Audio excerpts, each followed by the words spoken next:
Hey, what's going on, good people? Hope everybody's doing well. I just got finished watching a video with Fiesty, Tragedy, and Marcus. And Marcus was going at it with Tragedy, and Tragedy was going at it with Marcus. And Fiesty was there in the middle. She's going to have to pick a side. But we'll talk about that later on tonight. Tune in tonight at 10 o'clock. We're going to go live to talk about that.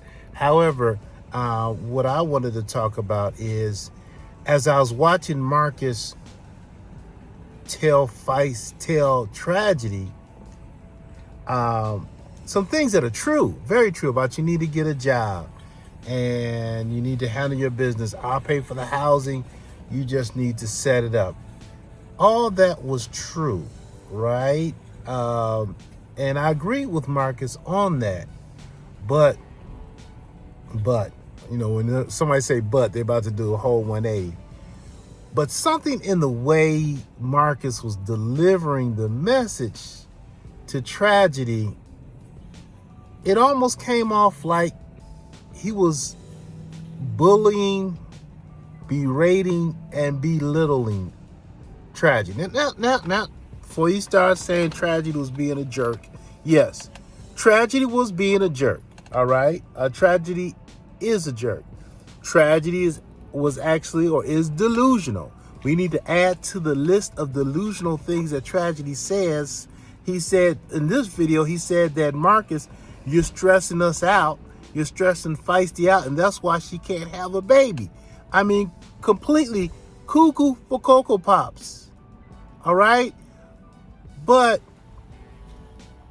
knowing this, knowing that he's delusional, knowing that that boy is not operating with a full deck of cards, all right, knowing that the lights are on but nobody's home, knowing that the elevator don't go to the top floor, Marcus, being the grown, responsible adult,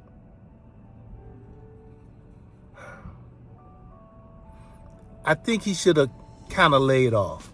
I mean, it's just he kept needling him, kept needling him, and just aggravating, just pushing. And I'll be honest, when I encounter somebody that's special or on the spectrum, I give them a little slack. I don't argue with them, that I would say somebody like my son, right? I mean, we'll go back and forth all day, all night. But somebody that's a little different, you kind of like, okay, you just... So, like I said, Marcus was right in what he was saying. A lot of things he was saying. Okay, I'm going to offer you a room, I get that. You need to be responsible. I get that. But the way he was berating him, is that the right word?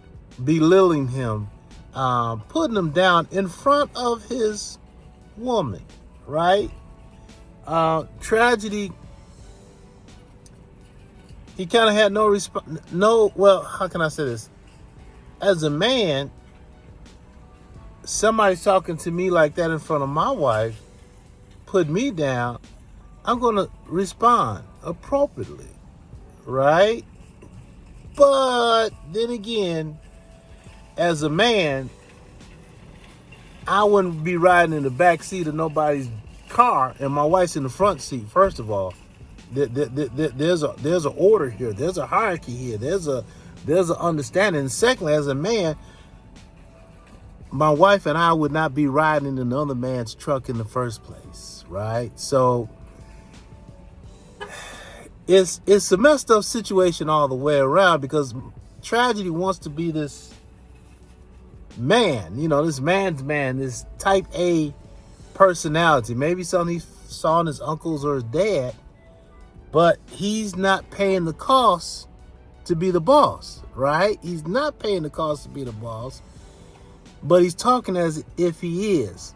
So Marcus was wrong I think for just needling at the guy, just picking.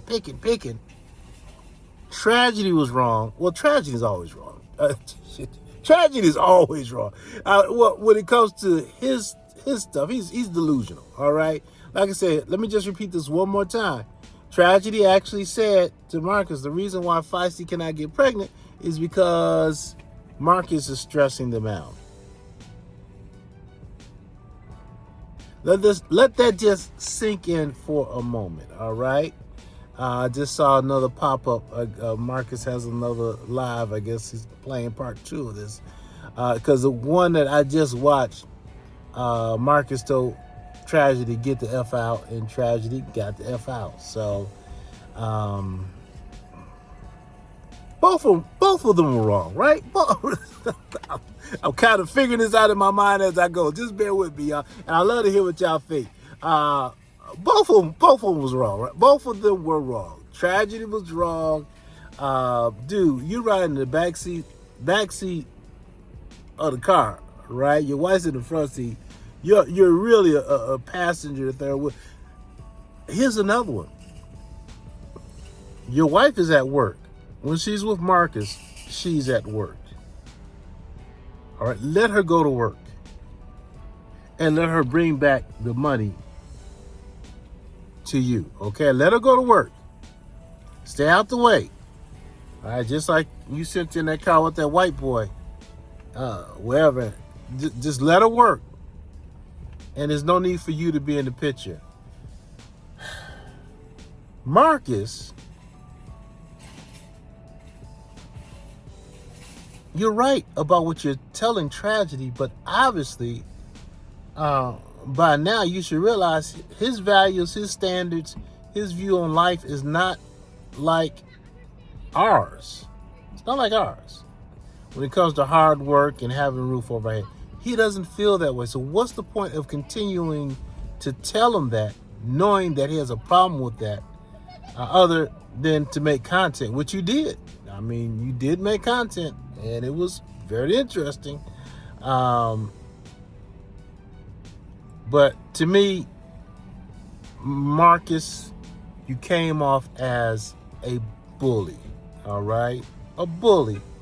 Berating, belittling, putting this guy down in front of his wife. I know they're not legally married. I know. And Marcus, you brought that up too. But you know what? If they want to identify themselves, or what's the word? If they want to, what do they say? People say they present themselves as a married couple. Whatever. All right. Everybody know what the real deal is. But yeah. Marcus, you came off as a bully, I felt. I mean, you're right. You're right in what you're saying. It's just how you say it. And to say it over and over. I mean, y'all arguing in a doggone thing. What's it when you argue with a fool, the world can't tell who the fool is?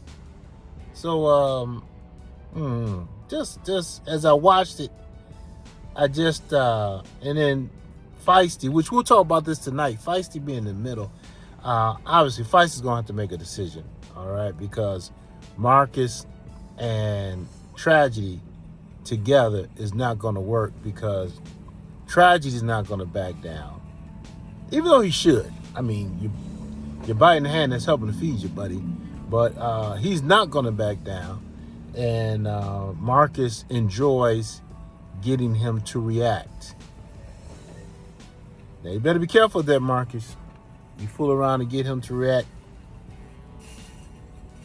in a way you're not expecting him to react. You know that boy got a couple screws loose. He got several screws loose. And you're playing with fire.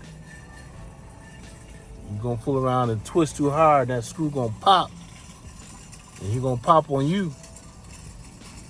And his defense is going to be mental insanity. And he might get off. He might get off. Stop pulling up these videos. He might get off. The boy's delusional. Something ain't right. Something ain't right, Marcus. And you arguing with that boy that something ain't right. All right? I'm just saying. Those are my thoughts. Love to hear what y'all have to say. I'm out and about, actually. Where am I? Yeah, we're at some store, and we're together. I'm waiting. I'm about to go in here in a minute. But tonight, I would like to go live to talk about this Fiesty situation with her being in the middle. And who did she really come back to Atlanta for? Who did Fiesty really come back to Atlanta for? We about to find out. So, but she's going to have to pick a side. She's going to have to pick a side. See y'all tonight, 10 p.m. Eastern Standard Time, I think. Depending on how long she's in the store. But I'm about to go in there and rush her. I'm about to go in there and help her, assist her, and so we can get back home, so we can do what we do. All right, later. Talk to y'all later. Bye. All right, y'all. Let me know what y'all in the comments. Tell me something in the comments. Bye-bye.